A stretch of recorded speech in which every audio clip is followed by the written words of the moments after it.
Hey guys, welcome back to Fridays with Farmers, the show where we introduce you to the people behind the food on your table, where we talk about farmers who are taking amazing, innovative steps to come up with ways to grow crops in a better manner. So today we are talking about Prateek Sharma.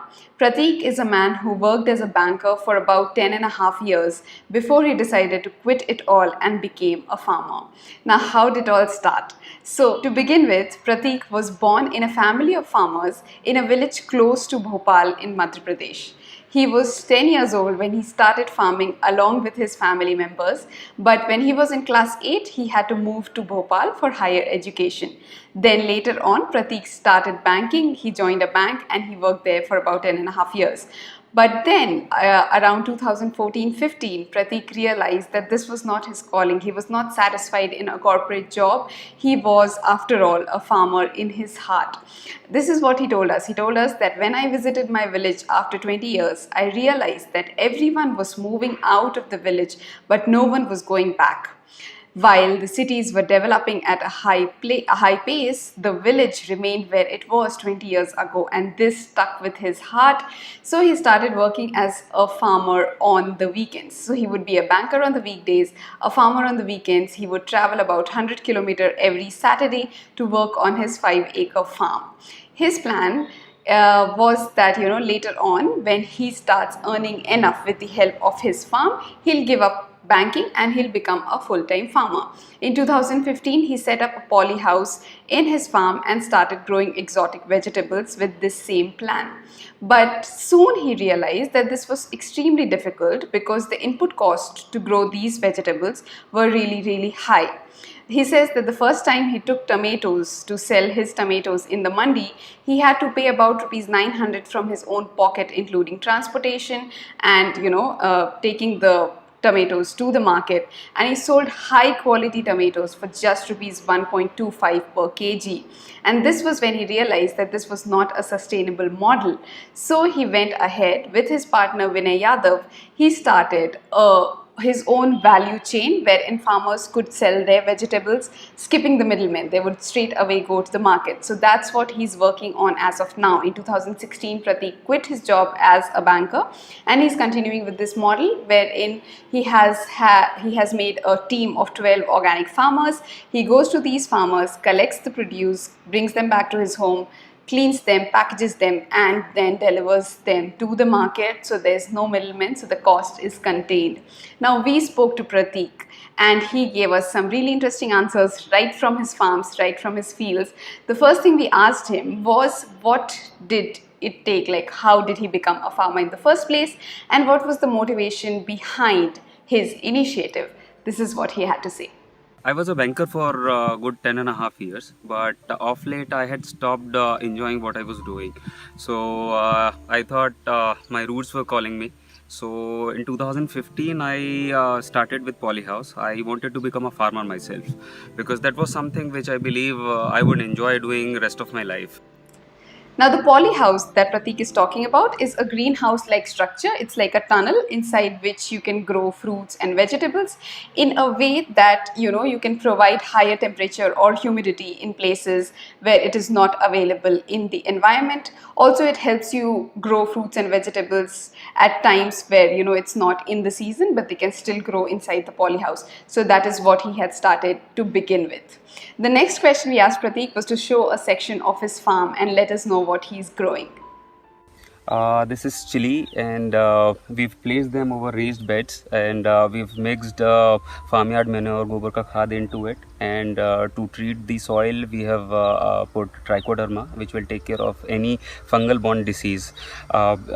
Over the bed we have put in mulching, plastic mulch. It takes care of two basic things. Number one, it does not allow the weeds to grow. Number two, it also retains the moisture, so the necessity of giving water to the plants gets reduced, the frequency goes down. We have also put drip inside it, which is the best method of irrigation.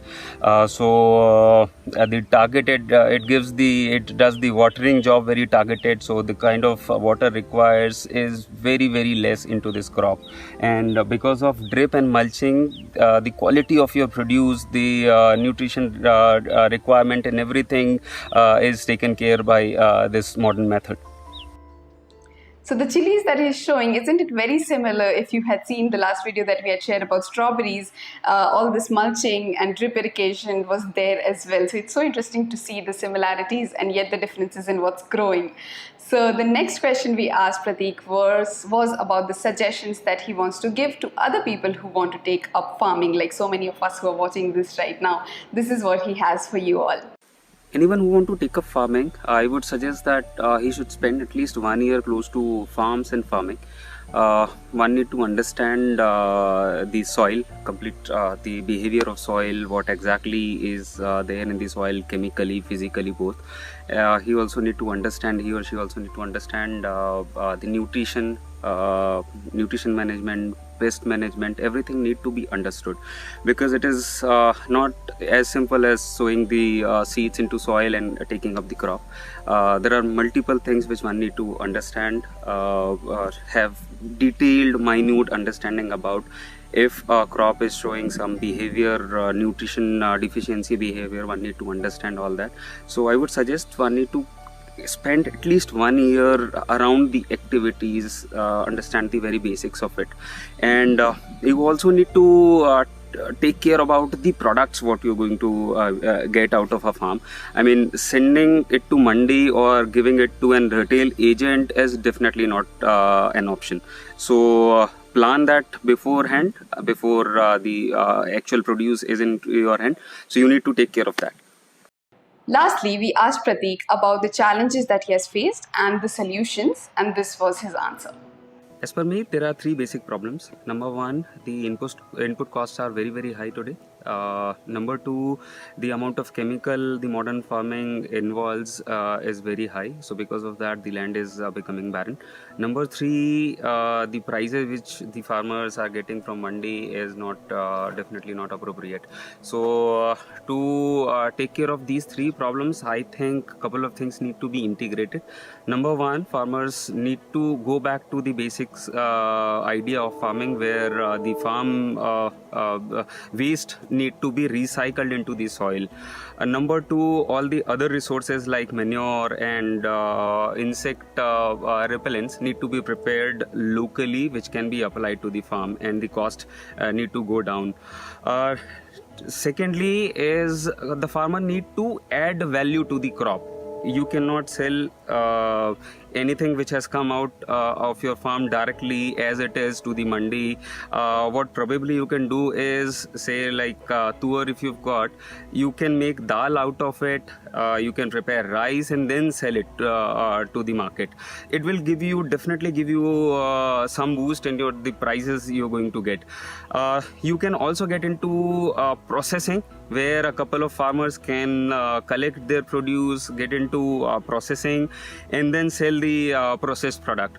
Number three, you can get into retailing yourself, wherein a couple of farmers again can come together, complete the basket, and retail your products directly to the end users. So I think these basic things, if we are able to correct, all the problems what we are facing today can be taken care of. These were some great suggestions for Pratik for all those of us who are trying to start farming in today's day and age. I hope you liked this video. If you did, please make sure that you share it with your friends. We are sharing farmers, stories of farmers, and helping you meet them every Friday. So stay tuned. We'll see you again next Friday. Until then, have a great week. Thank you so much for joining us today, and thank you for your time. Bye.